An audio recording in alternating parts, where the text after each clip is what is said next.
doing well. And yourself? Good. I just want to ask you guys a quick question. Yeah. With all these budget cuts that are coming up, I was curious if you guys would be interested in meeting with me and some of the high school students after school sometime. All right. I'll shoot you guys an email. Cool. So we can spread out. It's very disproportional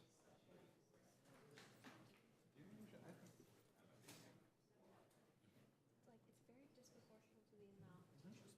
And the thing is, I'm not trying to call anyone out, but I think that the amount of work teachers do is a lot more consistent. Do you want to have talk about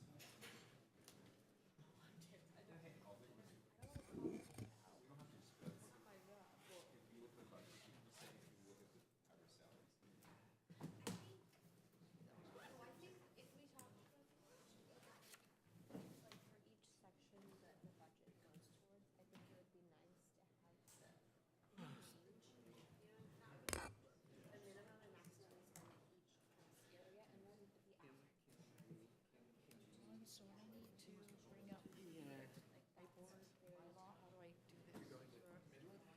I think we should bring it. Oh, we haven't been talking to Donna. It's a we honestly believe like the bottom of our heart. We should. I just think that like knowing, but I think a nicer way to And just like bring it up. Okay, Yeah. So I'll. we're going to reconvene to open session for our regular meeting of the Albany Unified School District Board of Education for Tuesday, September 26, 2017. May we have a roll call, please? Student Board Member Sawal. Present. Student Board Member Athanayak. Present. I was so proud of myself for saying those correctly that I stopped.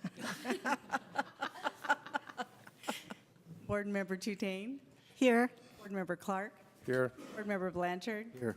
Vice President Stapleton Gray. Here. President Black. Here. Those who wish to participate, we will have the Pledge of Allegiance.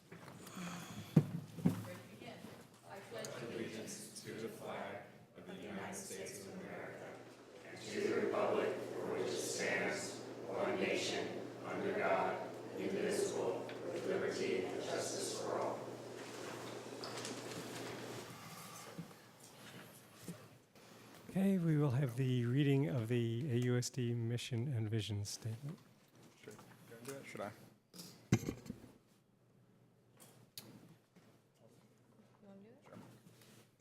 The mission of Albany Unified School District is to provide excellent public education that empowers all to achieve their fullest potential as productive citizens. AUSD is committed to creating comprehensive learning opportunities in a safe, supportive, and collaborative environment, addressing the individual needs of each student. Thank you. In closed session, the board agreed to add an agenda item to a future meeting on the salary schedule for administrators. There was no other action in closed session. Okay, the next is to approve the agenda. Does anybody want any changes on the agenda? Do we have a motion to approve the agenda? Move we approve the agenda? Do we have a second? I second. All in favor, say aye. Aye. Aye. Okay, next is the consent calendar. Does anybody want to comment on items in the consent calendar or to pull items for separate consideration? Is there any public comment on the consent calendar? Seeing none, do we have a motion to approve the consent calendar? I move we approve the consent calendar. Do we have a second? I will second. All in favor, say aye. Aye. Good. Okay. Student board members report.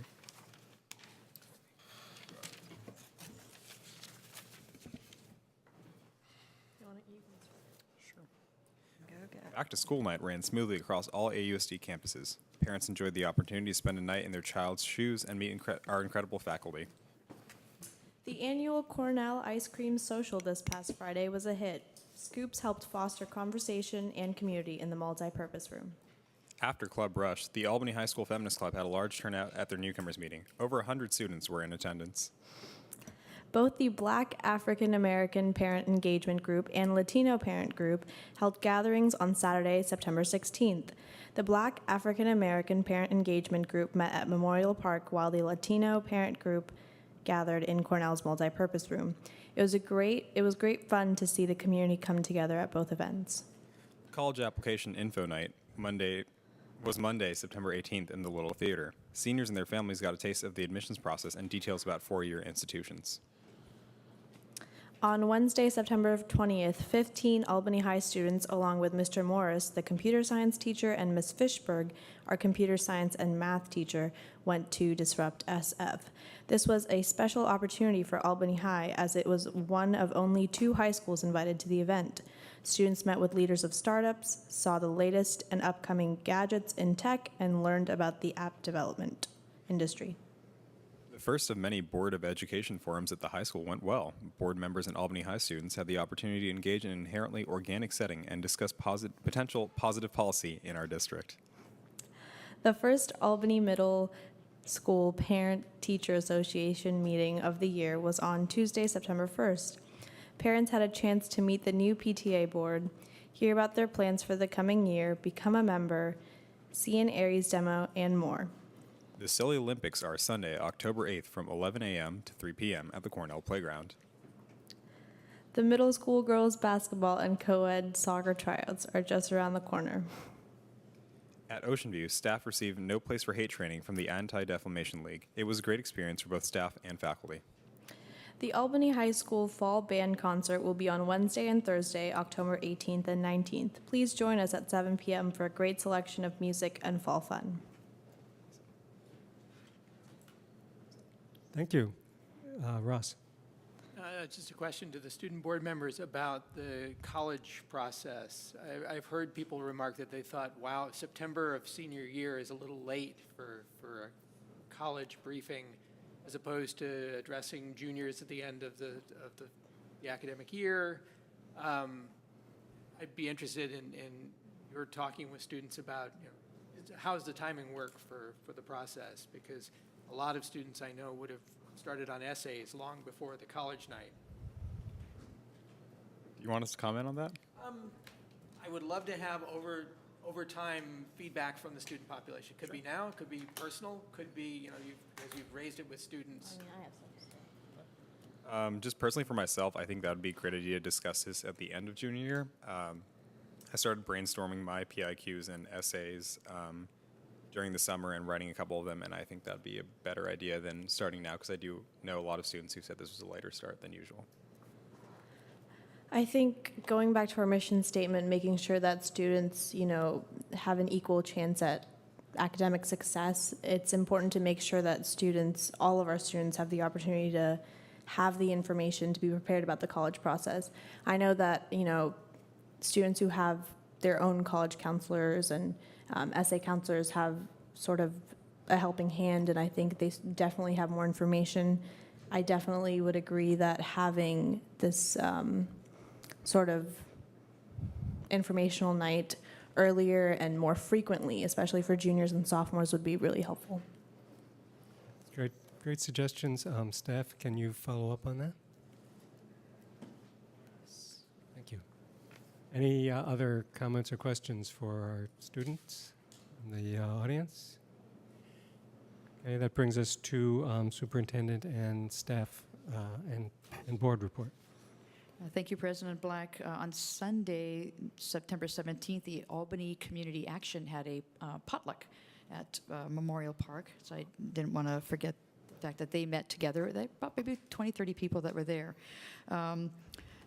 Last week, I attended the annual Alameda County Office of Education Superintendents Council Retreat, and the main focus of our discussion was on adequacy of funding from the state for education and a desire to work collaboratively with CTA as well as the California School Boards Association to successfully, hopefully, lobby state legislators to provide more funding to education. We've also started our budget priority engagement process, and we've met with the Ocean View staff, Ocean View PTA, and the Albany High School Instruction Improvement Council. Tomorrow, we will be meeting with the Marin staff, as well as the Albany High School staff, and on Thursday, we will be meeting with the Albany Children's Center staff. Thank you. Board. Kim? It's been a busy couple of weeks. I wanted to second what Mahima and Navin said about the office hours that Ross and I held at the high school at lunchtime. It went really well. We had some students come up and question us, and I look forward to having the future office hours there as well. The high school back to school night, I have a junior, I'll tell you, that went well, but I did want to point out that the crush in the stairways is incredible. And I enjoyed the Black and African American parent engagement group get together that was mentioned. But I also wanted to point out that I met a parent there that was a village resident, and he said the only way that he found out about it was because he had spoken to someone on the sidewalk. And I found out that village parents have a very heavily used Facebook group that has a membership of about 1,200, and that's where they go to get their information about events. And I'm hoping that our clubs and schools and organizations can maybe try to post there either by utilizing a village parent who will post things for us that's a member, or maybe we can find a more official pathway to post in that Facebook group. Help us reach out to that population. I wanted to mention that the AUSD website redesign committee had our first meeting. And I wanted to point out that I mentioned that my son's a junior at AHS, so I noticed that college information night, and I drug him out to that because it is good to have that information as a junior. To get that as a senior, I think, would really be just a little bit too late with all the prep that has to be done. And lastly, I wanted to note that I was also at the AMS Back to School night, and of course the hallways were crowded, but one thing I noticed was there were no outside lights, and when you go from the inside of the well-lighted hallway and then you go out onto the exterior stairway, you can't see anything. They had drug a large spotlight with extension cords to the landing of that stairway, but Principal Brill told me that they couldn't get it to work. So that might be something that needs, I think the building probably wasn't designed to have evening events. I don't know. But it's something that we should certainly be aware of in terms of our plans for the AMS Annex so that we can have nighttime lighting to keep those stairways safe. We are also working on the lighting at the middle school where that is. Thank you. Thanks. Anyone else? Good. Okay, moving on. We have persons to address the board on matters not on the agenda. I have one speaker slip from a James, is that Haynes?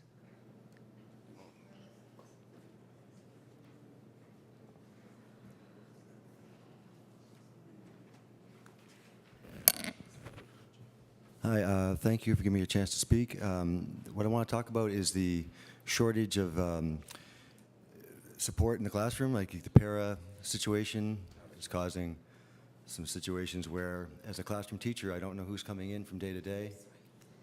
There's a lack of consistency that makes it hard for me to actually reach the mission statement, which is to meet student needs.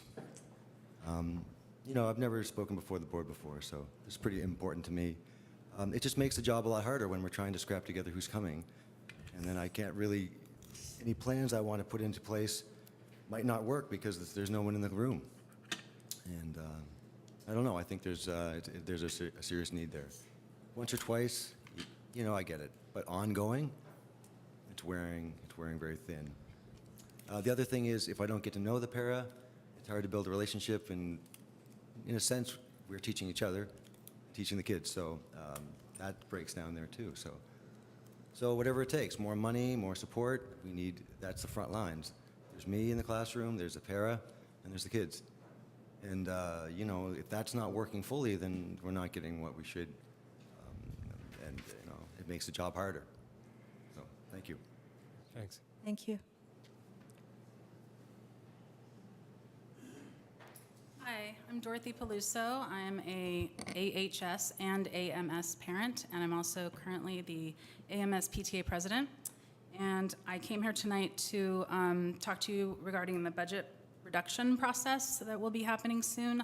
I've seen this presentation of Val and Alan's twice now, and I'm a little bit concerned because I don't have all the information that I need in order to take the survey that's attached to this. And as a parent leader, I would love to be able to, you know, spread this widely and have people take the survey. But I think that we all need to have the budget. We need to see what the budget numbers are that you're working with so that we can make informed decisions. So I'm requesting that a copy of the budget is posted on the website so that it's easily accessed by parents, so that they can make an informed decision. I found what I think you're working with on buried within a 213-page document, and it's just not easy. So I'm requesting that. I'd also like to request a hiring freeze effective immediately that will remain until the budget is approved in February. I request that you employ the slowest, most minimal approach to cuts possible. Just cuts what's absolutely necessary for this year, and then see what happens and revisit the budget process. If we slash $3 million off the budget right now, we may never get those programs and people back, and I'm just very concerned that we may be going too fast. I'd like you all to employ a really creative, out-of-the-box way to approach the budget cuts. You know, there are a lot of creative ways that we can cut. We don't have to immediately go to supplies or AP classes or electives. You know, there are places, or music, or whatever it is. I want to have the least impact on kids that we can. Finally, on another topic, I request that all 6 crossing guards are employed for the entire school year.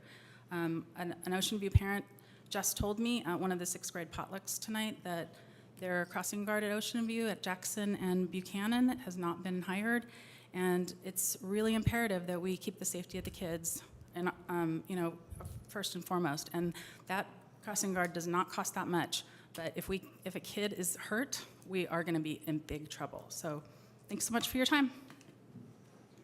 Thank you. Hi, I'm Jessica Cross. I'm a former Cornell PTA president and an AMS parent and a Cornell parent currently.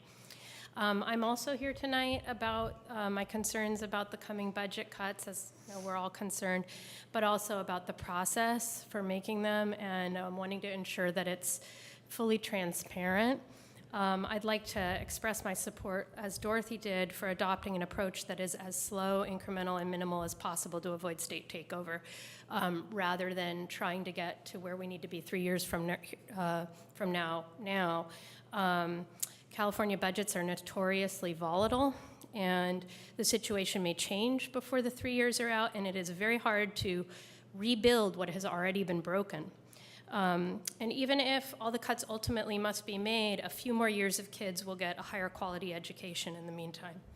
I'd also like to make sure that whatever cuts are made are done with full deliberation, close board oversight, and meaningful input from the community. And for the community's input to be meaningful, as Dorothy suggested, we need access to complete granular budget data and multiple opportunities at multiple sites to discuss issues and present ideas, including ideas that staff may not have already considered. Finally, in the immediate term, I'd also like to support Dorothy's suggestion that the board take some steps to avoid any unnecessary expansion of our current financial obligations, including hiring freezes for non-essential personnel or pausing non-essential travel, that kind of thing, which is standard in a time when budgets are being cut. And until the dust has settled and we have a plan that can minimize the impact on our students' education, which I know we all want to put first. Thanks. Thank you.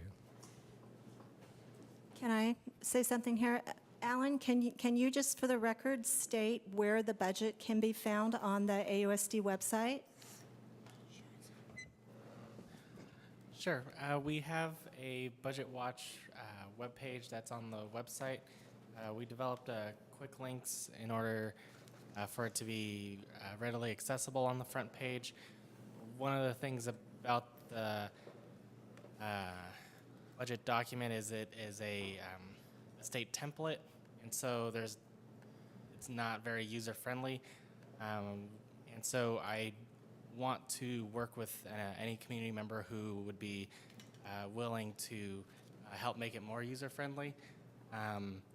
I had a meeting with a community member earlier this week, but that wasn't able to occur. And so if there's any other community members who would like to sit down to talk about it, then I'd be more than happy to develop something.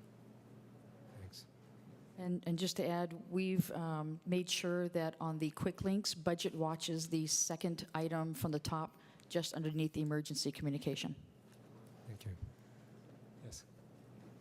Hi, my name is Christina Reich, and my child has been transferred to Ocean View, TK, and she's still really struggling every day. She says that she's afraid of the new teacher, and I've been volunteering to help her transition, and I really like to volunteer, and I'm at the point where I'm able to because I took on an evening shift.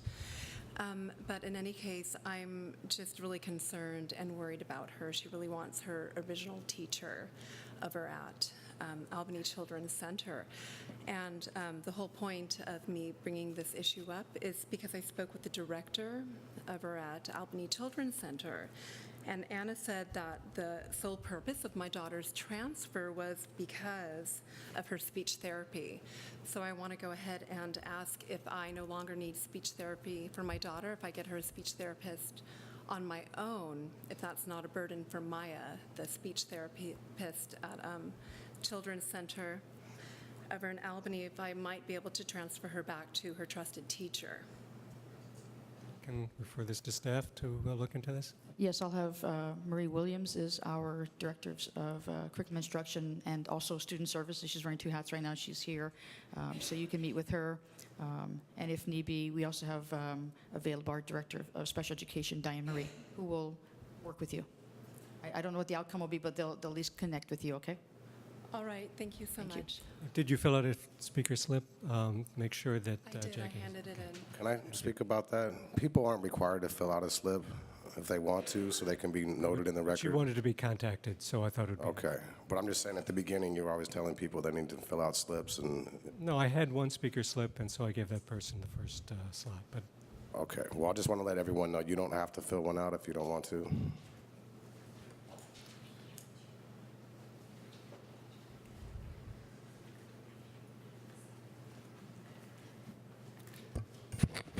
Thank you.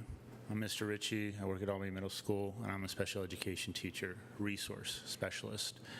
I'm hearing some very interesting information from the PTA president at Albany Middle School. Thank you for being here. We definitely need to look at budget cuts and so forth. That's very real. But again, I'd like to advocate for the students I think need a bigger piece of the shrinking pie, and that is our special needs students. These are the students that need, in my opinion, the most resources. The children that are in AP classes and honors classes, that's great. I validate that. It's important. However, they're not the ones I'm so concerned about having a career later or having a job later. Our special needs students need a lot of support so that we can even in the playing field, I guess, equity. And so please, when we start talking about cutting and where we can cut, let's look at our special needs students in the mix. We can't let them be marginalized, not intentionally, but just sometimes when we look at line items for Mr. Garb, they become line items. These are human beings, everybody. So please remember that. Thank you. thank you. Anyone else to speak on matters not on the agenda? Thank you. So the next item is oh, we do.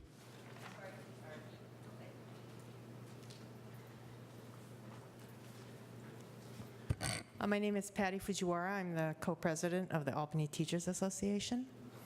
Karen DeHart, the other co-president. We just wanted to make a public statement about instituting a hiring freeze right now in the district.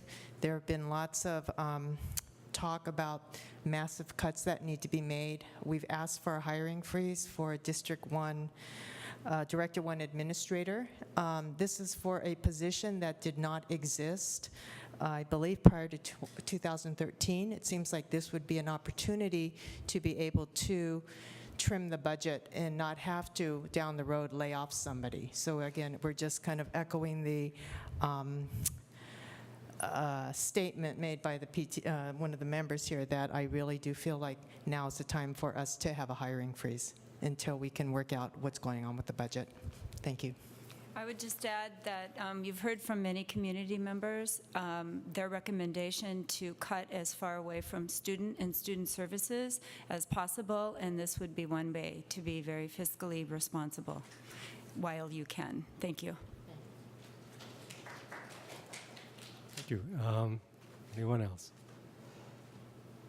Down here.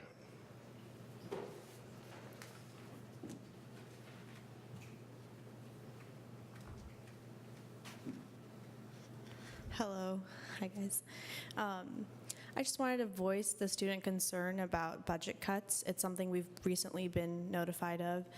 And I think what's important is we have to remember that those most directly impacted by budget cuts are students, and this is a sentiment that's been brought up multiple times.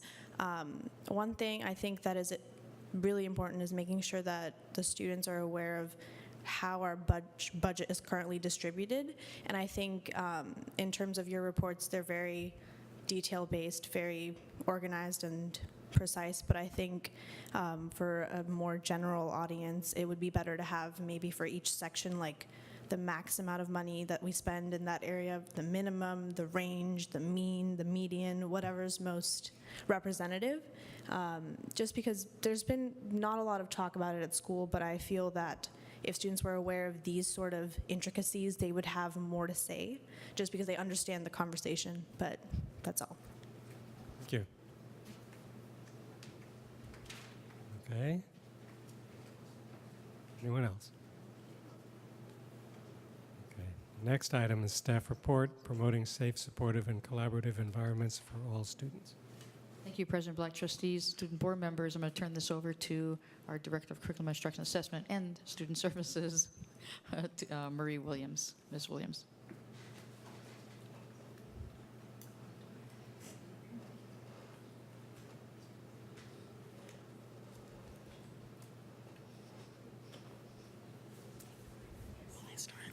Good evening, Superintendent Williams, board members, and community.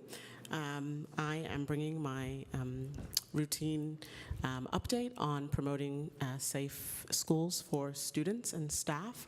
The last couple of meetings, I was able to bring some folks from the sites to come and speak to you, and would certainly like to continue that in the future, but tonight it's just me.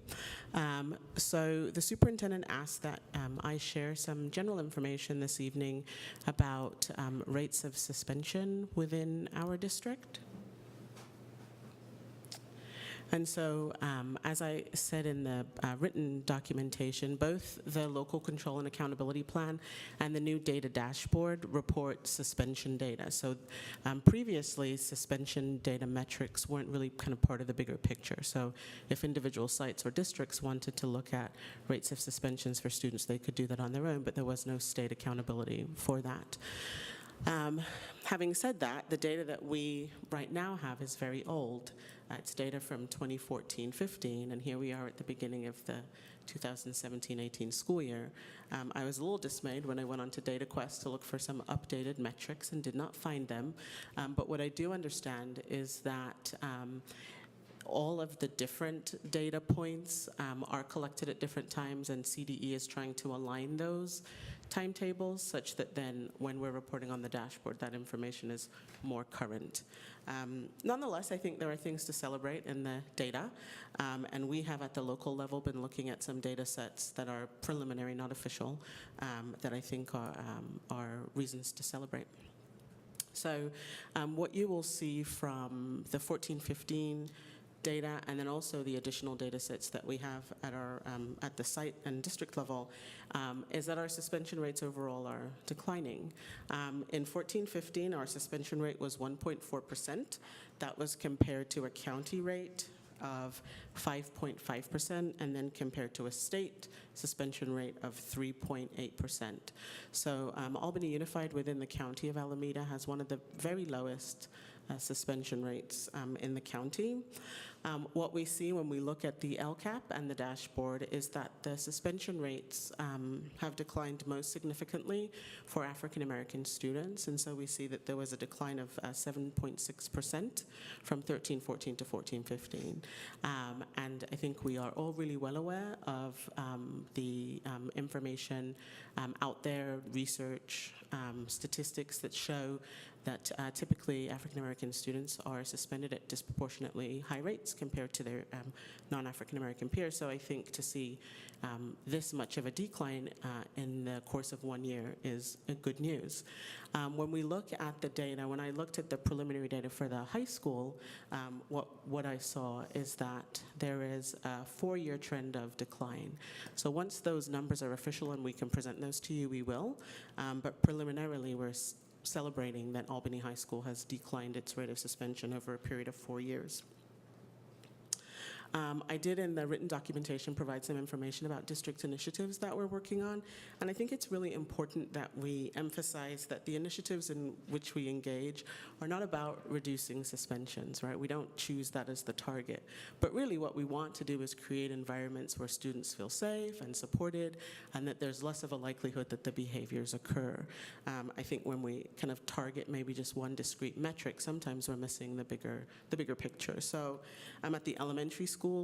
They're doing work with Second Step and have been for a time. Speak Up, Be Safe is an initiative in the district. And I think even as I looked at these initiatives, even if they don't specifically identify reducing suspensions as a metric, I think any activity that we do on our campuses that helps students to feel safe and supported and welcome and engaged can help us reduce rates of suspension to some degree. I talked a lot about social justice mathematics. Last year, a cohort of teachers were engaged in this work. This year, we have another cohort of teachers. President Black asked a question about what's happening, and this is relative to the next board report, but I'll say it now, what's happening for mathematics relative to our youngest learners. And just a couple days ago, actually, we got an invitation from Alameda County Office of Education inviting preschool teachers and staff to participate in some professional development around social justice mathematics. So I think here at the district level and then also at the county level, there's a recognition that these efforts really need to begin for our youngest learners. So I think that's something really great. On October 13th, as part of their professional development in the afternoon for middle school and high school, they will continue the conversations around social justice math. I'll say this again when I do my next staff report on mathematics. And our sites are examining their discipline practices. I know that Principal Ritchie from the high school came, talked to you about the efforts that they are doing to look at aligning their behavior matrices, and the high school will come to you in December, having concluded their process of gathering input and revising their behavior matrix for your approval per our board policy.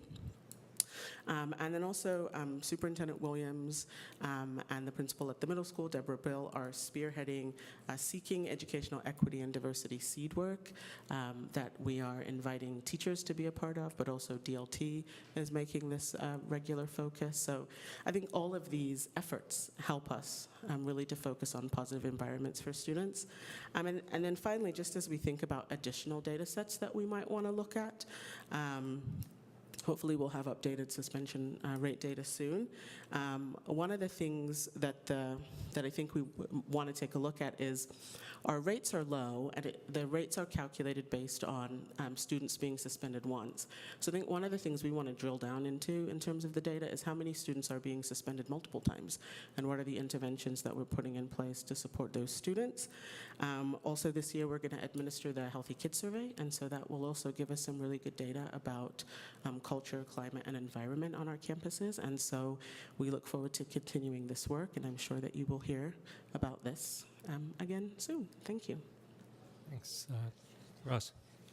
I was going to ask about what is a suspension? Is that, do we count it, if it's a 1-day suspension, a 5-day suspension, are those one for purposes of the spreadsheet? And how it might compare to, say, in-school suspensions versus being sent home? Yeah, so so for reporting purposes, they're just interested in the out-of-school suspensions primarily, but we do have a way through ARIES, our data information system, to capture referrals and in-school suspensions and out-of-school suspensions. You know, there are some different practices sometimes between elementary and secondary, so you'll find more in-school suspension, fewer out-of-school suspensions, and so I think kind of being able to look at all of that data and figure out kind of what those practices mean in terms of how we're supporting kids, regardless of how it's coded in ARIES, is really important. That's a good question. Kim? Hi, Marie, can you repeat, who is the entity responsible for generating the suspension data that is posted on the California dashboard? Yes. So we report all of our information to CalPADS, and I know I shouldn't have said that without knowing how to spell out the acronym, but it's longitudinal data reporting. And so we provide data to CDE and to CalPADS, and then you can generate any number of reports through DataQuest, and so that's publicly available information on the web.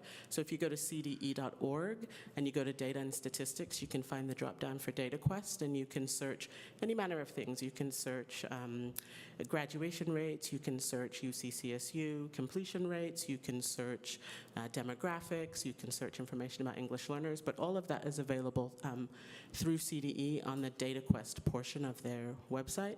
Sometimes not the most updated, as in this case, but that's typically where you would go to get that information. Ross? The expansion of that would be the California Longitudinal Pupil Achievement Data System. Thank you. Thanks. Kim? Another, yeah. I really appreciate these reports that we've been getting on promoting safe, supportive, and collaborative environments for all students. And I would recommend that we devote a page of our website, the district website, to summarizing these, because I think that this is something that every parent in our community would want to take a look at to see what's being done.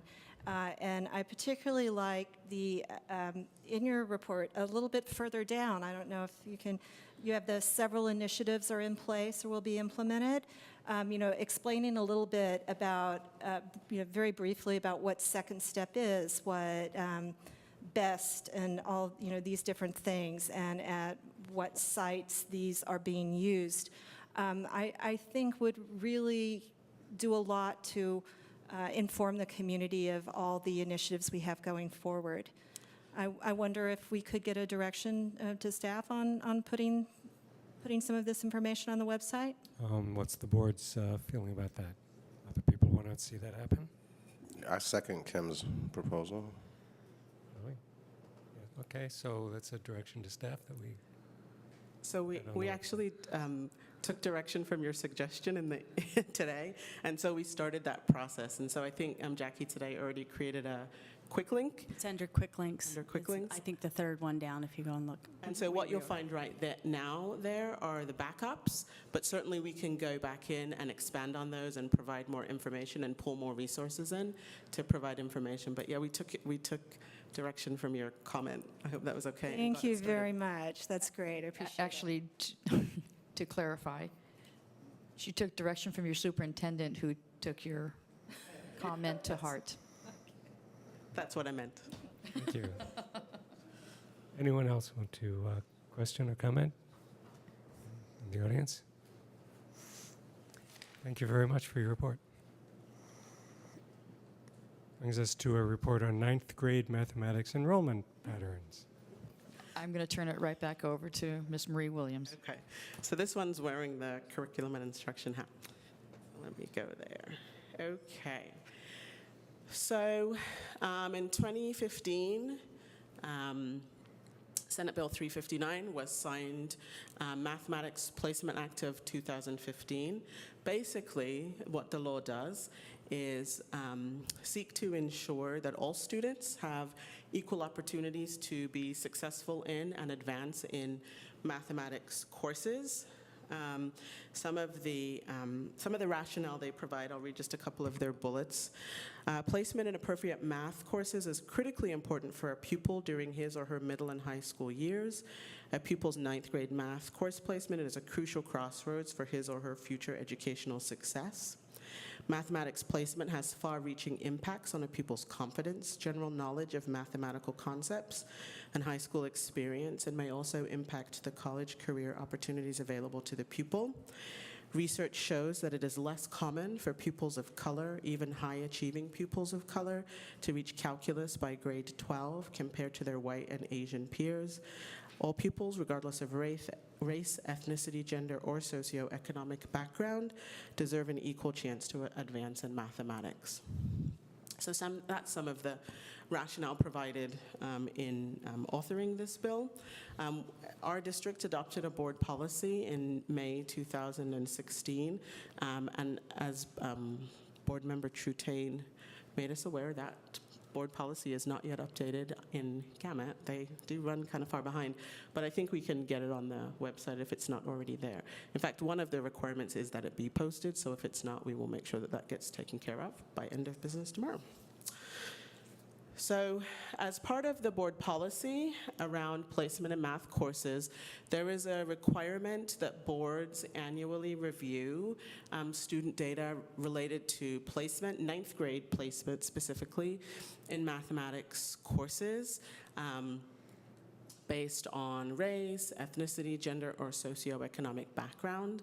Last year's report provided a breakdown of mathematics enrollment for 9th grade by ethnicity, and this year we added gender to that, and we will continue to refine how we provide the information so that it is useful for us and useful for our community also. So this is our second year of providing this report to the board. The courses that you see in the tables here, with the exception of the sheltered math courses, all of the Algebra Lab, Math Lab courses, the other courses are all UC, CSU approved courses. I did a quick search on the A to G portal before this report to be certain. I know that the Algebra and Math Lab courses, those are courses that students, based on the needs of their IEP, would be directed into, and those are not college prep courses. I did also notice that while we offer Math 1 Plus, and Sheltered 1-2, those aren't at this time college prep, so that's a question for me to go back and do some more digging on. But all of the other courses are A to G courses, which means that students who take these courses are working toward being eligible at least to apply to the University of California and California State University. And we accounted for all of the math grade students, so there aren't any not taking mathematics. And so what you'll see at the bottom are the total numbers of students, and then you'll see how the enrollment is broken out by ethnicity. It was really interesting for me to look at this data and try to decide how best to present it. What are some observations we want to make? What are some conclusions we want to begin to draw? And really what I found is that I came up with more questions about how this data might be useful for us. I think that an interesting thing to note is that there are a higher proportion of students overall enrolled in Math 1 Plus and Math Honors than in Math 1. I think that's something interesting to note there. I looked a little bit at kind of proportionality of students by ethnicity, and in some cases the N size is just so very small that to say, for example, 62% of African American students are enrolled in Math 1 Plus and Math Honors. We're talking about 5 students, so kind of in terms of really becoming that granular, right? Like, what is the purpose of that? But certainly I see the value in kind of sharing the information and looking at kind of the general trends of enrollment by ethnicity. So we have it by ethnicity and then also by ethnicity and gender. And there are some also very interesting observations to note here too. So for example, one of the things I noticed immediately is that on the previous slide, we have a fairly high proportion of students who identify as Chinese enrolled in honors level mathematics courses. And when we look at that highest level of math, accelerated 1-2, there are 4 girls and 12 boys. And so as we kind of start to unpack the data a little, I think there are many questions that we can ask. And I can't get rid of this thing. How do you get rid of this? There we go. And so, you know, when we look at overall the enrollment in any of these courses by gender, you know, in Math 1, there are more male students. In Math 1 Plus and Honors, it's about the same. And so, I mean, I think just kind of laying the data out there is a good first step. And then some of the questions, I think that this data asks us to ask is about kind of what we are hoping for as a desired state for our students in mathematics. Are we hoping for equal proportionalities of students relative to their race and gender? Are we looking for something more than that? What additional information? So something I'm curious about is we have last year's placement results from the beginning of the year. One of the things I hope to bring back is the grade mark distribution. So how did students perform in those classes at the end of the year, at the semester? What does that look like in terms of students earning passing grades and moving on in the 10th grade? Kind of connected to that is looking at the 10th grade cohort. Where are those students from last year now? Where are they placed in courses? I think that's really important. And then is there some in addition to this quantitative data, are there qualitative data sets that we can look at that help us to understand this data, these patterns a little bit more? So, you know, talking to students and talking to parents and finding out about their experiences in these math courses. Is there something that we can glean from that? And then based on a question that President Black asked about what's happening at preschool, also, you know, can we go backwards? Can we look at students in the earlier elementary grades? And does that give us any useful information that helps us to predict what we might find here at the 9th grade and or shift that if that needs to be shifted? I think it's really important to note, as President Black said in one of his comments, that waiting until the 9th grade to put a focus on where students are placed in math is, I don't know, about 9 years too late maybe. And so, you know, we are fulfilling the requirement here in terms of providing this report, but then this is really just the beginning, and there'll be another report, right, that provides kind of more information as we kind of dig into this information a little bit. So, more to come. Thank you. Comments? Mia? First of all, I want to say thank you. This data is very interesting to look at. One thing I wanted to note was the transition from middle school math to freshman year math is, as far as my experience, I don't know about Navin or anyone else, but it's very bumpy. And I think that one thing is that the way it works right now is it makes it so that your 9th grade math career really haunts your high school math career, in that, say you didn't really focus in math your middle school career, that really impacts what classes you're placed into. And the other thing is it's a very interesting stigma that students have around it, because freshman year you're taking mostly the same classes. So, you know, IHS and English 1, biology, And when students look at their schedules, the one thing that they talk about is their math class, because that's what makes you different. And if you're in normal math, then you're cool. If you're not, then it's something to frown upon. There are only so many students in honors math. And the way I remember it working out was in 8th grade, you took a test. At the end of the year, if you got a certain grade on that test, then you went into the honors. If you were, there was just a different path. I think one thing that the district could work on is making sure that your 9th grade math career doesn't haunt your high school career. Thanks, Navin. Yeah, sorry. I'd actually like to speak on this because this is something that has affected me personally. So yeah, Mahim is definitely right.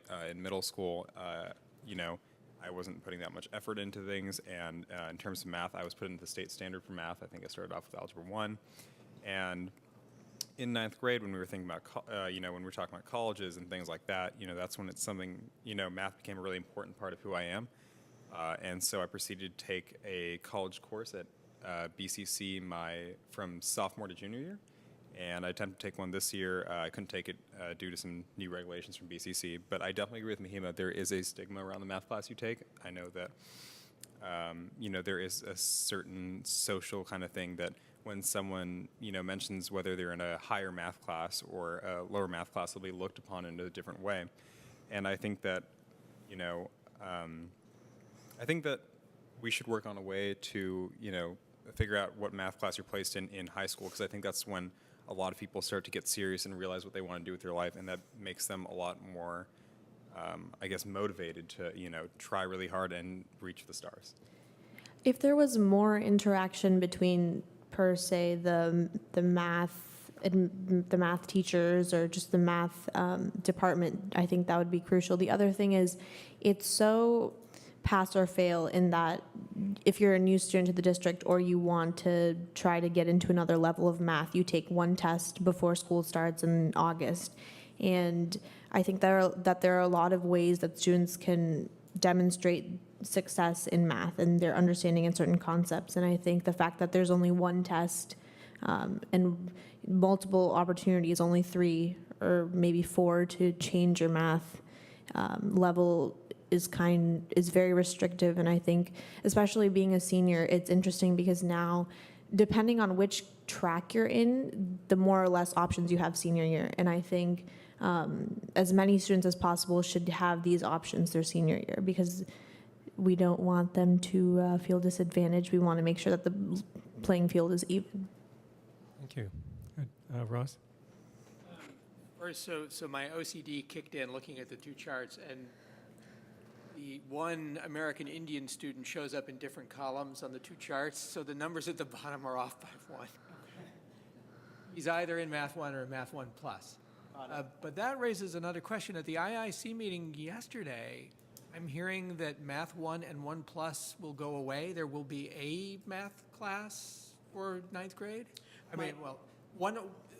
Those would be merged. There would still be a Math 1, 2, but is the plan to get rid of the distinction between 1 and 1 Plus? My understanding is that there is a desire to move toward a Math 1 Plus heterogeneous class, I think, in some degree, to kind of remove the stigma, but I think also to provide opportunities for students, maybe in that Math 1 class at the 9th grade, to have some more opportunities for acceleration as 10th graders. And so, yes, I do believe that that is something that the site is actively working on. I know it was a conversation last year. Yeah, we did hear something about that at a previous board meeting, and the intention is that all the kids be in the same class, but that there be more depth in the exercises for kids who are capable of doing them. So it could be a little bit more fluid because they're not separated by class, but there will still be the opportunity to get the depth of math plus class, even though you're in the combined class. And we would still say retain a 2 and 2 plus in the 2nd year, and students would be sort of at that point differentiated? I'm not sure if they would try to extend that in the future years or not. I know one of the conversations was about the maturity of students coming into the 9th grade, and if, and whether or not students already at that 9th grade level to kind of pick that pathway that really kind of cements where they go mathematically. And often, it's how you do in math is, it's tied to science. And so then it starts to have implications for other things sometimes. And so I think the idea was to give students a year in their 9th grade year to kind of really get high school kind of figured out, and then have those doorways still available to them in the 10th grade. Thanks. Kim? Yeah, I've got a couple of things to say. One of them, at the very beginning, you started off by talking about the Senate Bill 359 that required this, and that it said that 9th grade was a crucial crossroads. But I disagree with that, because I think the crucial crossroads is before this ever happens. The crucial crossroad is in middle school.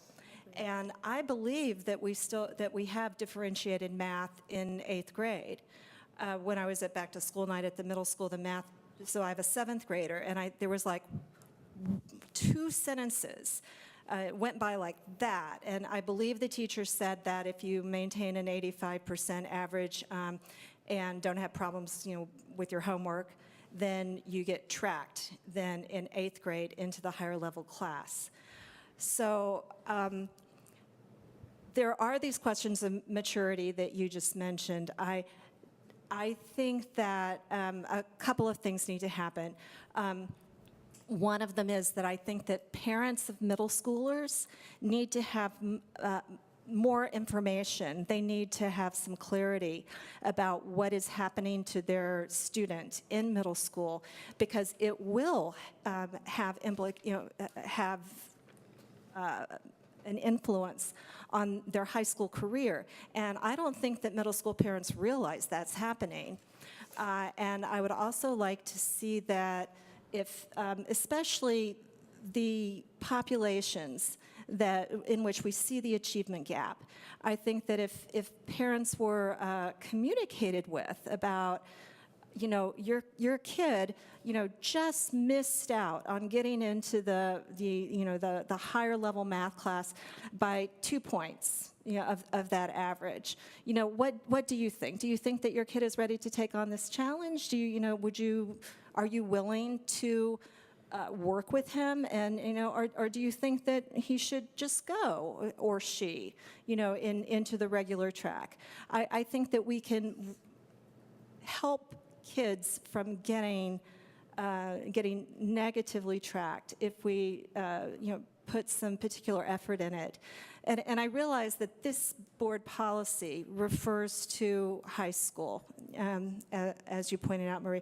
But I think that perhaps we should look at the board policy again, because it does have instructions in it for parents, if they disagree with the placement that their student has been given. It has a particular process that should be followed on this placement. And I would like to look at that policy and drop it down to also include the middle school for that section. The board policy, when it came to us, just had in it the exact wording from the law, from Ed Code, and we added in the section about starting in preschool, and the intent of that was preschool all the way up through 9th grade. I would not be the least bit opposed to looking at it and seeing if we could clarify the wording a little bit to make it clearer that by 8th grade the kids should have had enough support so that they're able to make this decision, and that the parent, some more. There's no problem with us requiring more than the state's requiring of us. Yeah. And I think it's probably a good idea to be, the more explicit we are, the better the chance is that it'll get done. So I will take that as a proposal from you that we bring that policy back as an agenda item, and I will second that. So can we have that policy back as an agenda item in the future? Well, thank you, Paul. Thank you. Ross, you had something else you wanted to say? 2 more things. So the old saying about the best time to have planted a tree was 20 years ago, and the second best time is now. We have a chance going forward to see the progression of this cohort through graduation. And it'll be interesting to see what sorts of attrition we see, especially if it applies across gender lines. UC requires 3 years of math. How many actually do end up taking 4? How many take 2? And close off that possibility. The other is an interpolation thing. We do know where the students come from. So the students are distributed across that chart are coming from Marin or Ocean View or Cornell or out of district. And it'd be interesting to know if there's a skewing, it might be your indication that math is being done really well here and not so well there, or other indicators. So we could dig back into the data with that as That's a great point. We've asked that before for math and for English language skills, whether there's a difference between kids who came up through the Albany system and kids who transferred in middle school or high school, and that would be very interesting to look at. Anyone else want to comment on this? Anyone in the audience? I think we're good. Thank you very much. Thank you.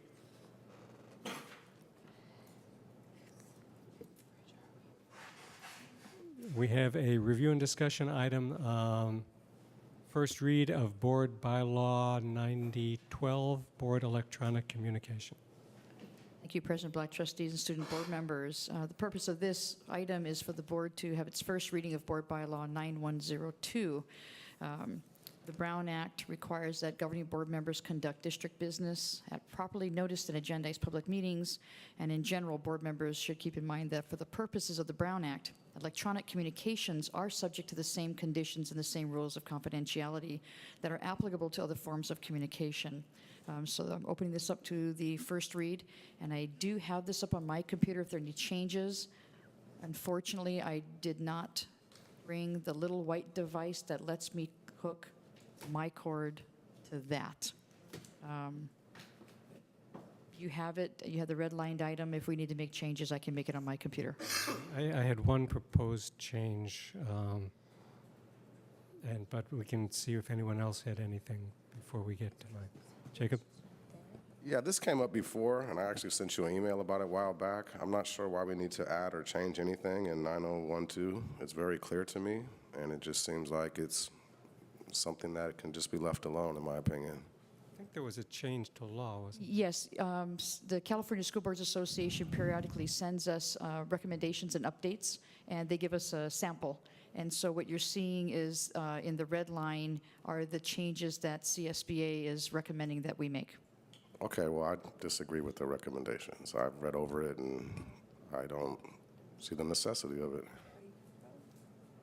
Do you feel there's any harm in it, or do you just think it's just not necessary? Well, my question was going to be why now? Just because CSBA recommended it, I mean, it's very clear, you know, the way it is without striking and adding stuff. Doesn't seem necessary. Okay. If we go to the second page of this, the red underline, one of the points here, and I think that the change in law, or it might be case law, I'm not sure, that that made CSBA want to change this, it comes in this section here, and it's about Freedom of Information Act requests and possible subpoenas that encouraging districts to use either district-issued equipment or a district-controlled accounts for all electronic communication. And that's, I think, what this is about. And I just wanted to note that in that very last line there, he, she shall copy the communication to a district electronic storage device. I wanted to add or account after device because we don't have a district electronic storage device, but we do all use the district email account, which stores all of our email. So I think that's in. Yes, I've added law. or account to that language. Okay. In that same sentence, we had decided to remove the gendering of he or she in favor of they. And just as a side comment, I did grazed through Gamut and found something like 146 different documents that have he or she or he/she, and maybe a future, get high schoolers to crowdsource the amendment of the policies. There's a lot of them out there. We'll get to them incrementally, but we might be able to go through and just sort of clean up our language. So we have a proposal here to formally make they a singular pronoun. This is not accepted. Say the member, in this case, through a board member's president, You- the you- member shall copy. Yes, I would prefer that than using they as a singular. Create our own word. That could be done also. I can make that change. May I share that they is currently the acceptable gender-neutral pronoun that is, Acceptable to whom? I can find Not that. all, a lot of style guides do not accept it. So if it's acceptable to the California District, Department of Education, then I'm fine with it. If there's no such official style decision, then I'd rather go with something like the member, which Member. is I can make the change if the board wishes least to the grammatical. member. good. So Jacob expressed the opinion that we don't really need to be doing this at all. So we need to decide whether to bring this back with the suggested changes or not bring it back. And if we do bring it back, whether to bring it back on consent. Jacob?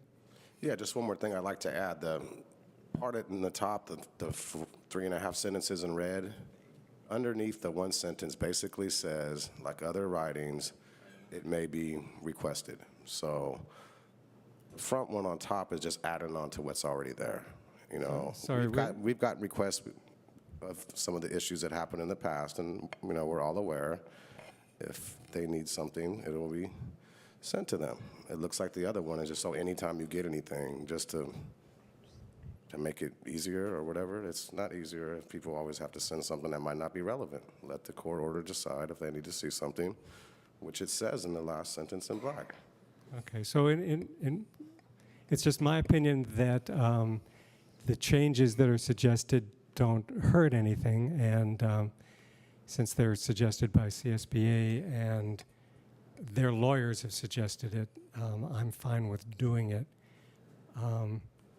But I'll take direction from the rest of the board whether they want to see this back, and if so, whether it should be consent. Ross? I'm seeing the point of Jacob's comment on that paragraph. I understand the intent, or in an ideal situation, you can absolutely turn to the lawyers and say, as a general policy, we always replicate things into the official accounts, servers, et cetera. You should have no cause, if you trust us, to try to pursue our individual devices or worry about that. But it is also something that any individual could choose to do on the condition that when discovery happens, they say, here's my phone, here's the calls I made, here's the texts, here's the emails. So it's really more that portion of the paragraph is really our practices. It's not the law that policy is. So I'd say the first sentence I have no real problem with. It's somewhat of leaves to the discretion. You can be an efficient board member, or you can be absolutely replicating everything over as you need, or only using district equipment. The second one is really more of a guideline and not law. And I don't know if future boards will want to maintain that guideline. I think the law is pretty So, can you answer the question? Do you want to bring it back or leave it as it is? I'm actually ambivalent on how it gets there. I will accept the majority's view of what we bring back. Charlie? So I guess I was going to say that I'd be fine to see it back on the consent calendar. I think what I heard Ross say is perhaps the second sentence in the addition here would benefit from changing the word shall to whatever legal term is more indicative of a discretionary action. I can't remember, shall is obligatory in May legal. is the, May would be encouraged Is or. encouraged to. Yeah, and if that would address the concern that's been raised, I'd suggest we make that change.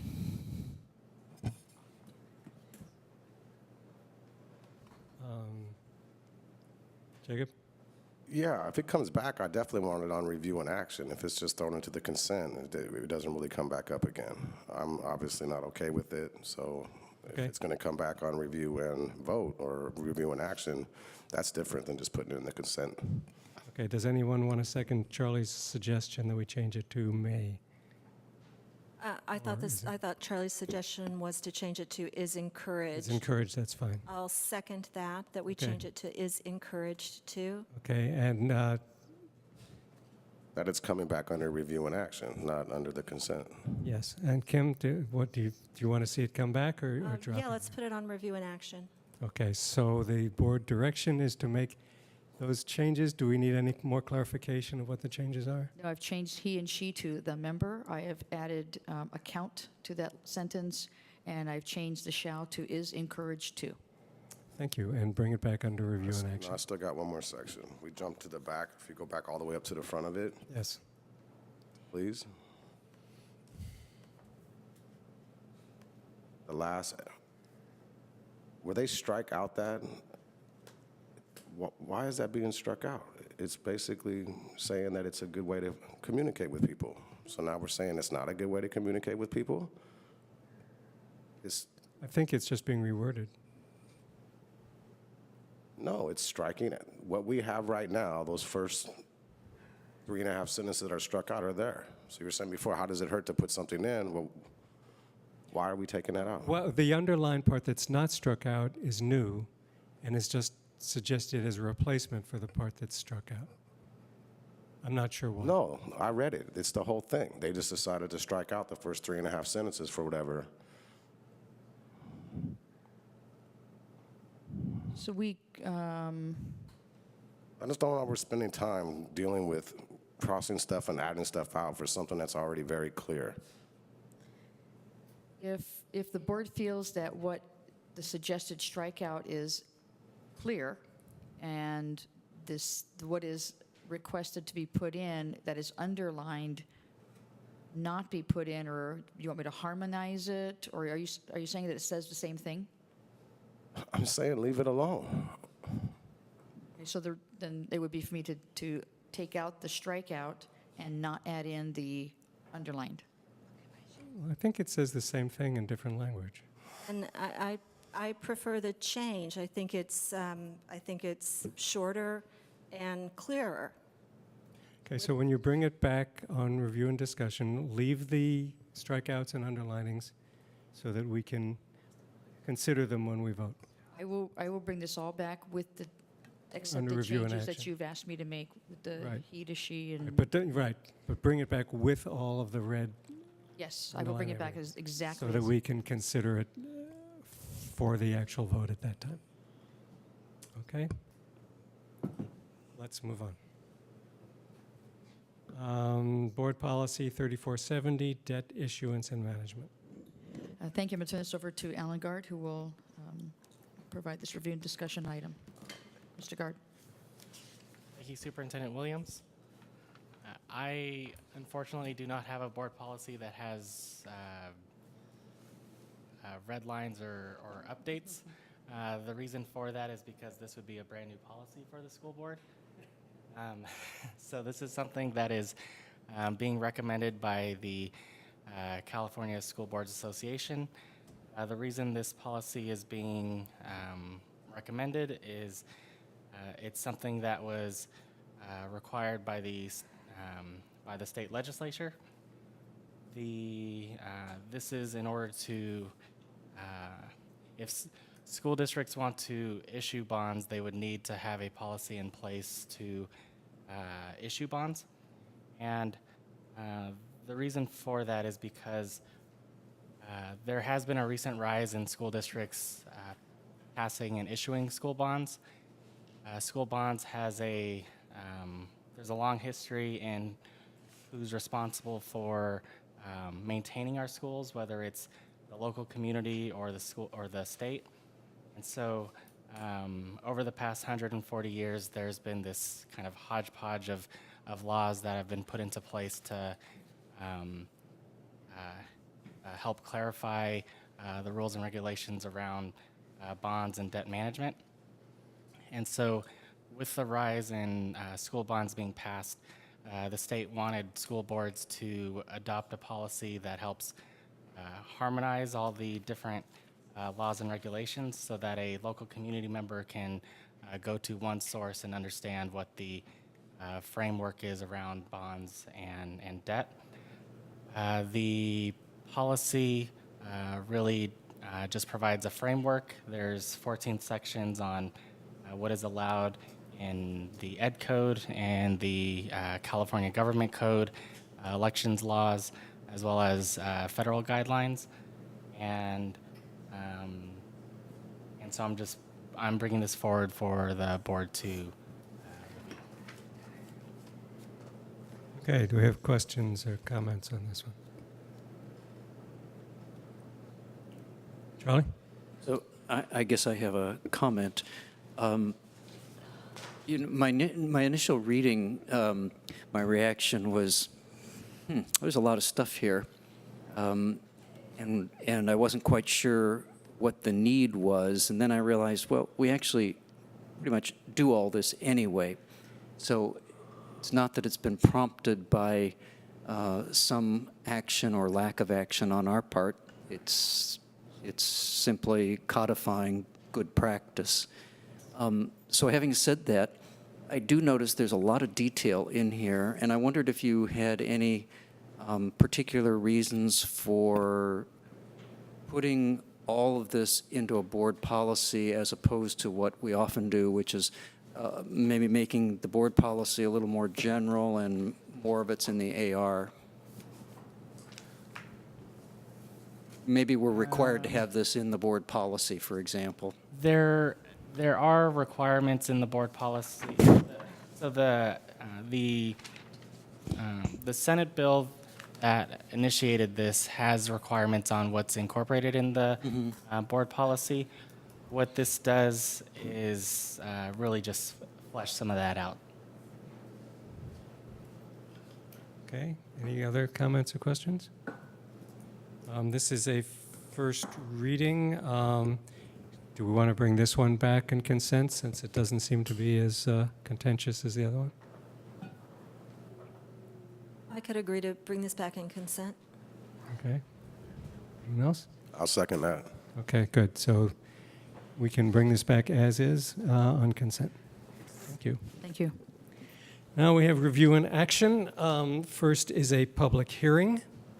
So we have a public hearing to receive a sunshine negotiation proposal from School Employees International Union. I open the public hearing.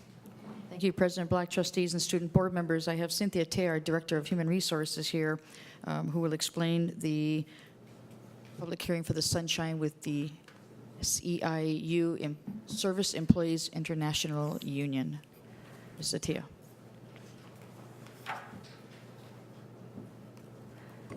Good evening.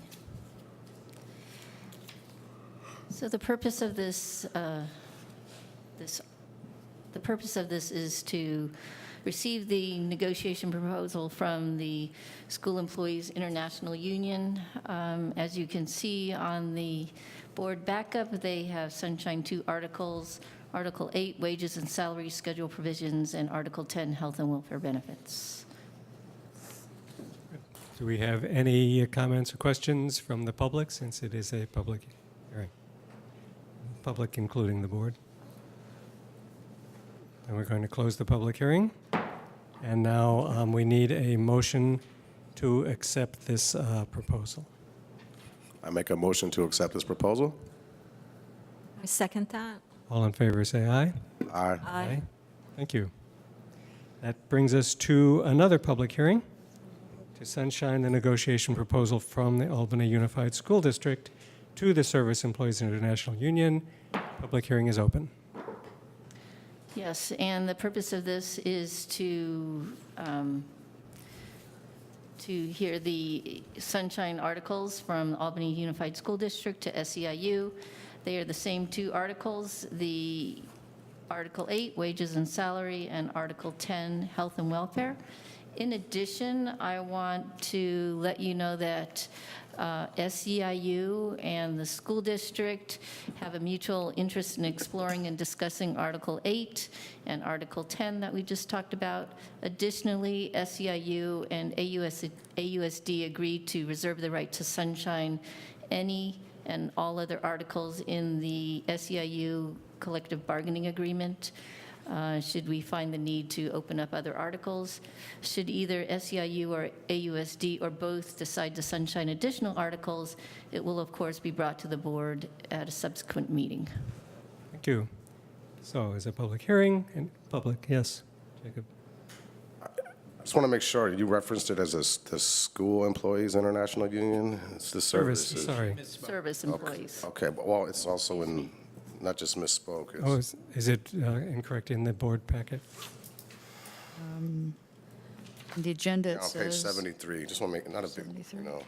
Okay, so can we, Jackie, can we be sure that in the minutes that it's correct as service employees? Yes. Thank you.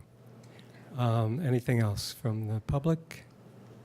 I will close the public hearing, and we need a motion to approve the negotiation proposal.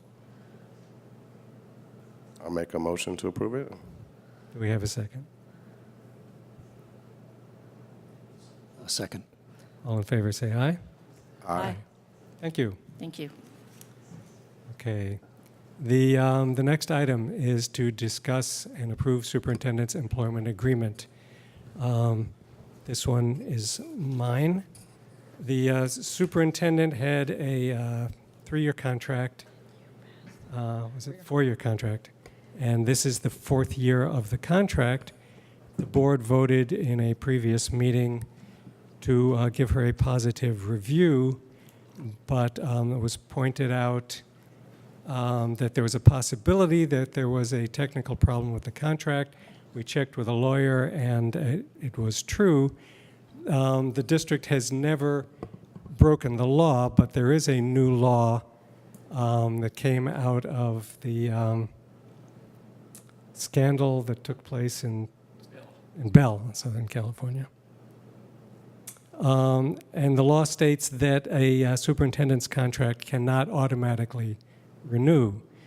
There was a provision in the original contract that said that if the board failed to give the superintendent a review, then the contract would automatically renew without the review. The board never did that, but just to be on the safe side and to make sure that the contract is completely legal, we had it rewritten to remove that provision. the provision of the law also says that if the board does not notice the superintendent its intent to not renew the contract, that you cannot automatically renew it also. Okay, so we had the contract revised by the board's lawyer, and along with the revision, I have a script that I need to read to make public the provisions of the contract. That's also part of the new law. This item is the board's discussion and possible approval of a contract of employment with Superintendent Val Williams. The proposed contract contains the following material terms. The term is from July 1st, 2017 to June 30th, 2018. The annual base salary is $225,160.80. Superintendent is entitled to participate in the district's medical, dental, and vision benefits offered to district's management employees at her sole expense. The superintendent shall be entitled to the same retirement health benefits available to other certificated administrators and under the same eligibility criteria specified in Board Policy 4354. The superintendent will be provided a $100 per month expense allowance for use of a personal mobile communication device and other technology for school district business. In the event the board decides to terminate the contract without cause, the superintendent will be entitled to compensation equaling her then current base salary for the lesser of 12 months, the remaining term of her contract, or when she is employed elsewhere. The payments will be made on a monthly basis. She will also be entitled to continued benefits for the same term as the base salary payments. This concludes the summary of the contract. A complete copy is included in the agenda package and will be available at the district office on request. Do we have any comments or questions on this? Do we have a motion? Please come up to the mic.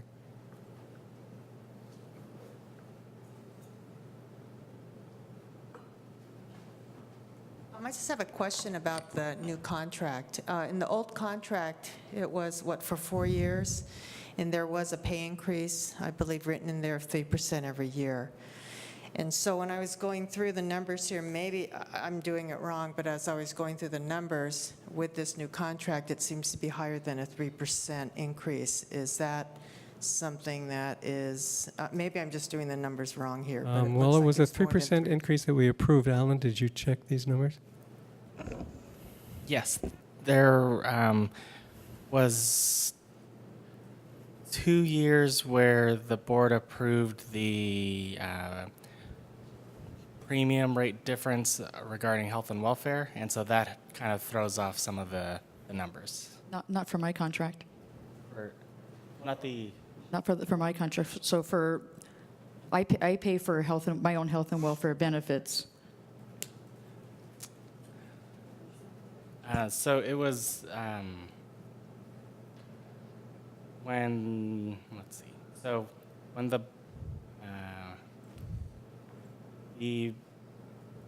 when the rates changed for medical, the board approved that the difference in the premium rates, that premium rate would Yes. be folded into the salary, and that was approved by the board last year. Yes, last year the board approved the dollar amount difference. Okay. Yes. And then also this brings up a question. I thought that in 2012, you weren't allowed to put the benefits into salary.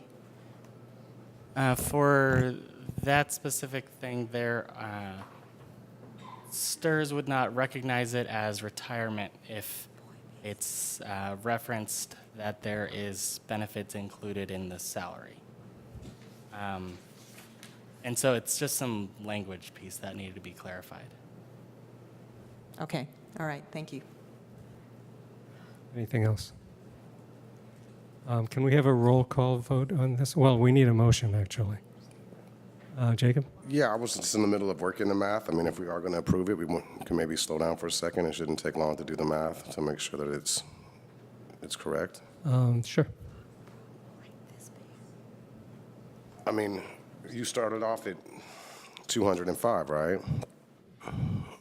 And then if she got a 3% raise, then you find out what a 3% raise is for 205. You add it to the 205. Then the next year, whatever that number is, you do a 3% again. So it shouldn't take very long. Sure, please share them with us. I did the calculation too. Is it correct? What I got on my calculation is No, it's not. 205,000, 3% of that is 6,150, so that would give you 2011, 150.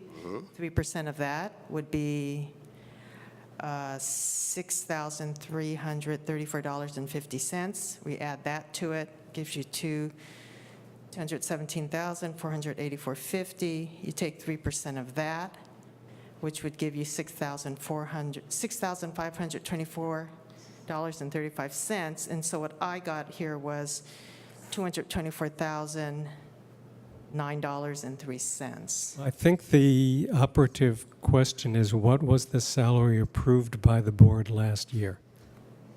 And then we start from there. Because if it was explicitly approved by the board last year, then that's the starting point. Right, and the gap between the two numbers is the dollar amount premium rate increase that the board approved the previous 2 years. So that helps bridge the difference. That, The I don't have that information. Oh, sorry. The difference between the 224,000 amount and the what's referenced in the agreement for 225 is the dollar amount premium rate increases that occurred the previous 2 years that the board approved each of those 2 years.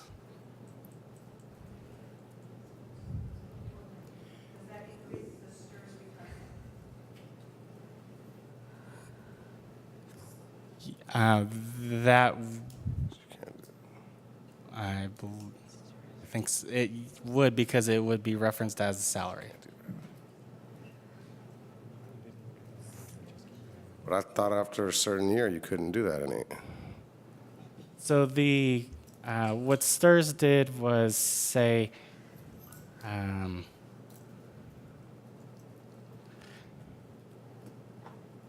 let's see. So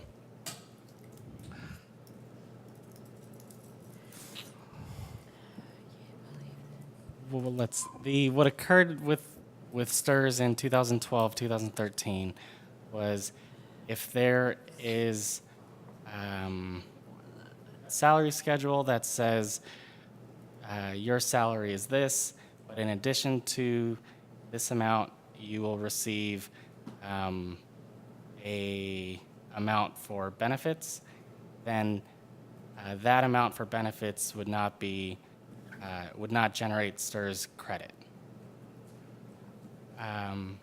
But the superintendent's agreement does not specify this amount as being in addition to salary. It only references salary. And so because of that, then it would be STIRS credit.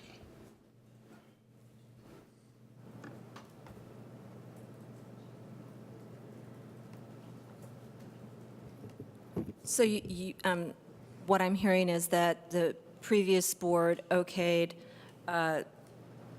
2 small increases of salary that equal the 1,150. That's the difference here. Correct.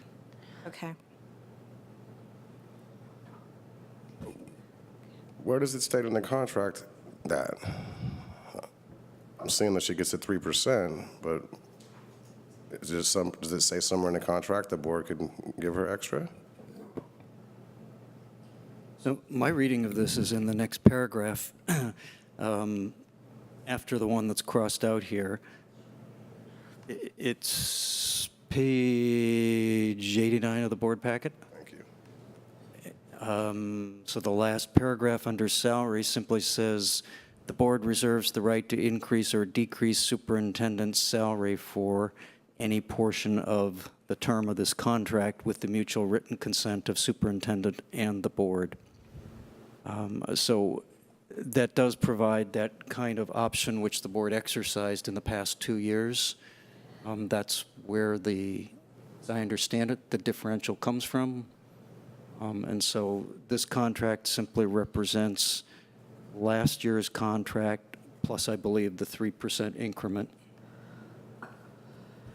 So it states that you can give her an extra raise, and that's what happened. Okay. okay. Do we have a motion? I move that we accept this contract. Okay, do we have a second? Second? Can we have a roll call vote, please, starting with the students? Student Board Member Silball. Aye. Student Board Member Athanayak. Aye. Board Member Jutane. Aye. Board Member Clark. Aye. Board Member Blanchard. Aye. Vice President Stapleton Gray. Aye. President Black. Aye. Thank you. That's motion passes. Okay, Marin Elementary School education specifications. Thank you, President Black, trustees, and student board members. I'm going to turn this back over to Alan Gard, who will introduce this item. Mr. Gard. Thank you, Superintendent Williams. What I want to do is frame the next three board items. Next three board items are related to the school district getting money from the state in one way or another, and so that's always a good thing. Hi.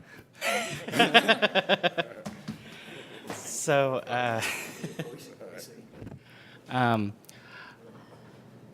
what I also want to do is specifically for the Marin Elementary School project, there are two items that could cause concern, and so what I want to do is provide some of that context for it. For the Marin Elementary School education specifications, that was work that was done in 2014 with WLC Architects. The environment that was created in was assuming that we'd be able to have the state pay for the school. When the state passed a new bond measure for facilities, they added some new requirements, and so these next two items, which are the education specifications and the CEQA document, are required to be approved by the board before the state would move forward with looking at our request for funding. And so, with the Marin Elementary School project, because it was done a couple years ago under circumstances that the state would pay for it, we would need to re-engage with the design team that's made up of the principal, school staff, district office staff, and community members and parents. We would also need to re-engage our sustainability committee in assistance with looking at the Marin Elementary School project before moving forward. And so this education specifications is based on the design that has been approved by the state, and they just need this document to check a box so they can move forward with looking at our application. Okay, questions or comments on just the Marine Elementary School education specifications? Ross? We've talked about, is this a school we're going to build? If this ends up not being the school we're going to build, where does that leave us? So if as some forewarning to the board and the public, in our first meeting on the facilities planning, we kind of nailed down some thoughts on the district office, but I think there's a lot of potential reopenings of past assumptions. If we're going to plan on future capacity, if we're going to figure out where to site the district office down the line, could we end up with something like a dramatically enlarged Ocean View property as opposed, because it's the larger of the two campuses? And so the original premise of, say, a 500 or so student school at Marin may or may not end up be where we land, and it may be 5 years out. Is what we're being asked to do now much, does all that have much of a bearing on it, or are we more or less doing something now that can be undone or differently done later? This is something that can be, that would be updated by the, that would be brought to the board once it's updated and if there's a substantial change. So related to the education specifications as well as the CEQA document, and I'll talk about the CEQA document later, but if there is substantial change to what it was currently designed, to what was designed in 2014, then it would require us to bring this back to the board. Okay, other questions, comments? Audience? No? Do we have a motion on the Marin Elementary School education specifications? I make a motion to approve the Marin Elementary School education specifications. Thank you. Do we have a second? I second that. All in favor, say aye. Aye. Thank you. CEQA. So specifically with the CEQA document, This would fall under a categorical exemption. The reason it falls under a categorical exemption is based on 2 criteria. But more specifically, based on the current design, it's a school, it's an existing school, it has a certain number of students in classrooms. The new design still uses it as a school with a similar amount of students in classrooms. And so because of that reason, this would fall under a categorical exemption under the California Environmental Quality Act process. And to reiterate, if when we re-engage with the design teams and the sustainability committee, if there are substantial changes to the criteria, if there are substantial changes to the project that then make this project lose the categorical exemption, then the CEQA document will be brought back to the board for approval. Okay, comments, questions? I move that we accept the CEQA exemption for Marin Elementary School. I second that. All in favor, say aye. Aye. Okay, and one more regarding money from the state. This is for Albany Middle School Annex New Construction Project. Yes, so this is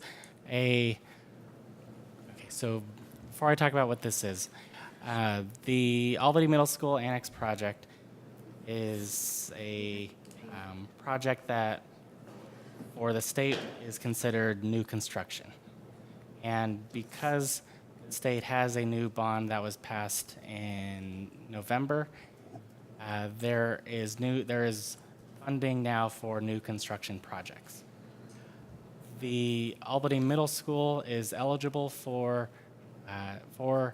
funding from the state because the number of students that they had when the school was built, because the school has grown since they first built the project.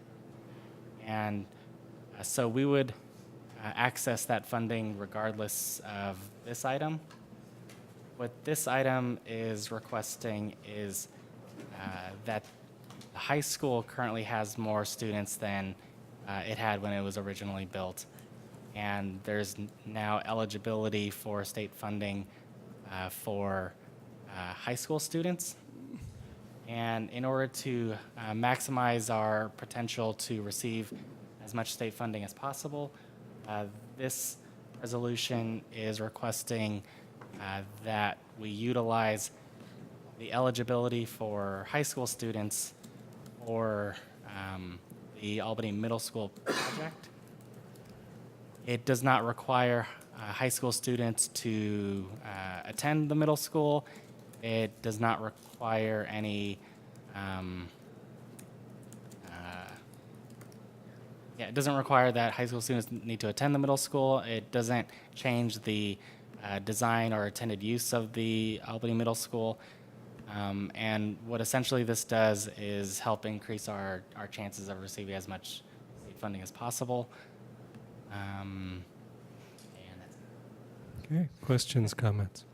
Charlie?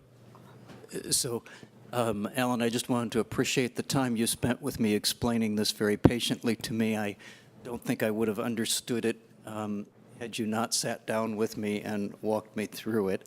I'm not sure I understand it as it is, but I know I would not have understood it otherwise. My take on this is basically we are overcrowded at both the middle school and the high school. We're building enough classrooms to essentially cover the deficit at both schools. We might as well take credit for that and claim the funding from the state. I think I asked you one question, the answer to which I have forgotten, which is, once we claim the credit for this, and we have now provided, in theory, enough classrooms, the way the state counts classrooms and students, to cover our student needs at both middle school and high school, At that point, any further construction at Albany High would be essentially superfluous in the state's eyes, and therefore we would not be eligible for further funding. So I think that's what I remember asking you. Yes. Unless our to a enrollment point. goes up. Correct. So what this also does is, so our high school enrollment has declined over the past 2 years. And what this does is it allows us to maximize the eligibility that we have based on the high school enrollment that we have.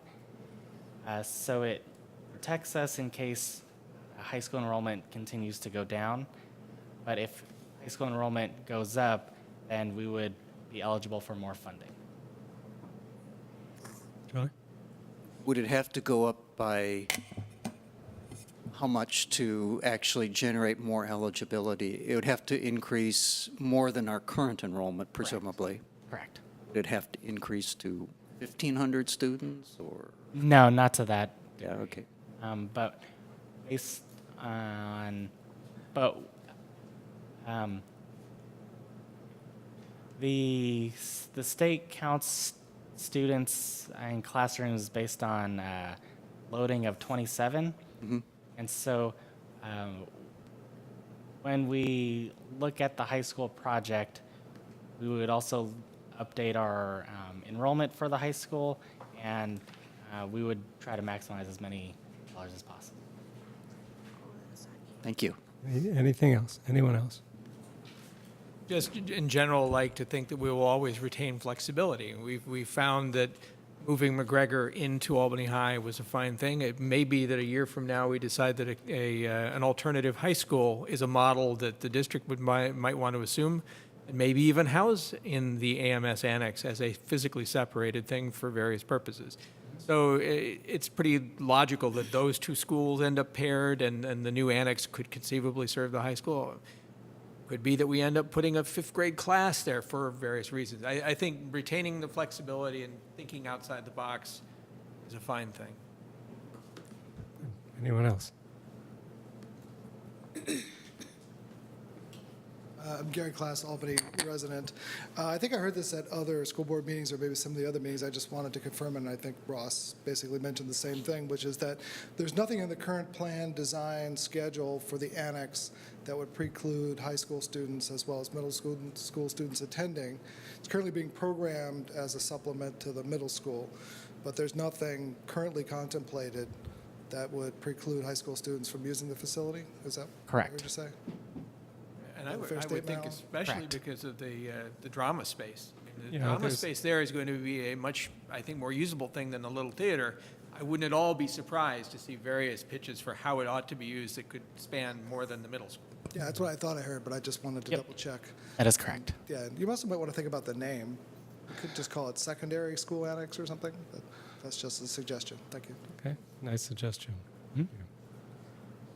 Anyone else? Do we have a motion?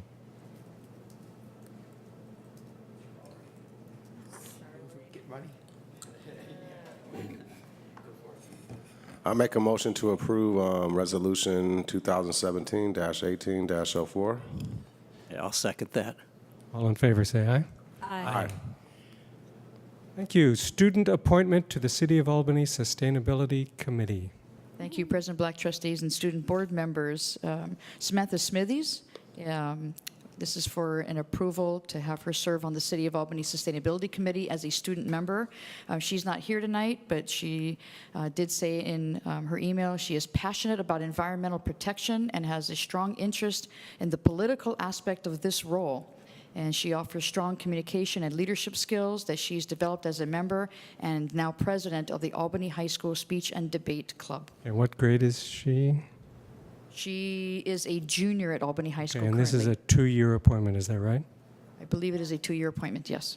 Good, okay, and have you conveyed to her that the board would like her to report to the board occasionally on what's going on in the committee? The City of Albany representative, Claire, I forgot her last name, she works with the student board members and she makes them aware of that, yes. Good, thank you. So, do we have any discussion of this? Charlie. I'll just comment that I served on the City Sustainability Committee for 2 years.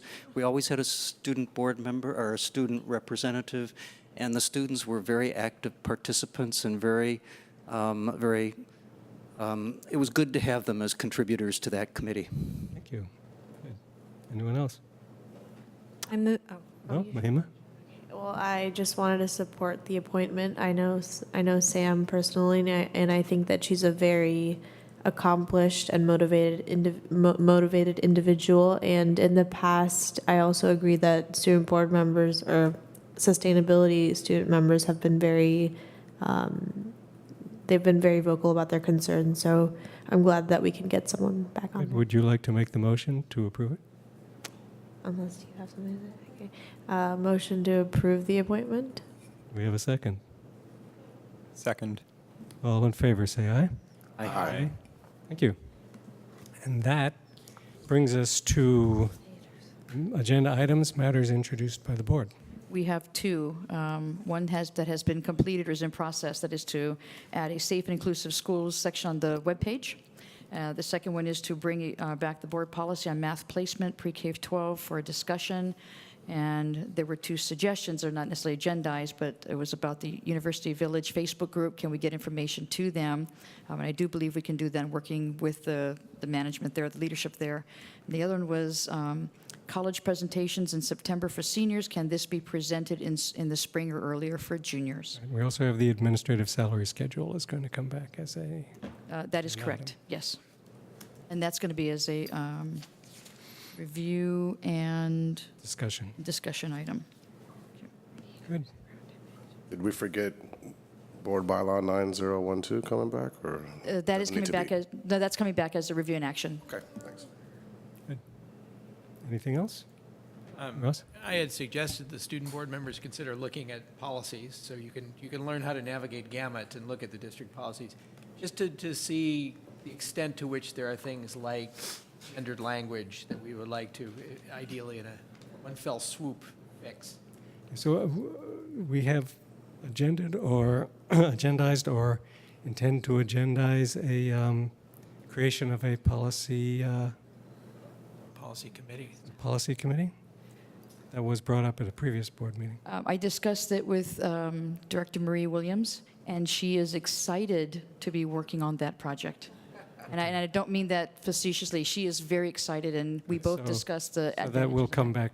It will come back. What we would need to do is, yes, because this would be the board need to decide if it's going to be a board-appointed I committee. think it's going to be a... I will put it on the issues bin. And so the rules with committees is, given the Brown Act, we have committees with no more than 2 voting board members. That wouldn't preclude either student board member from attending as often as they chose. That is correct.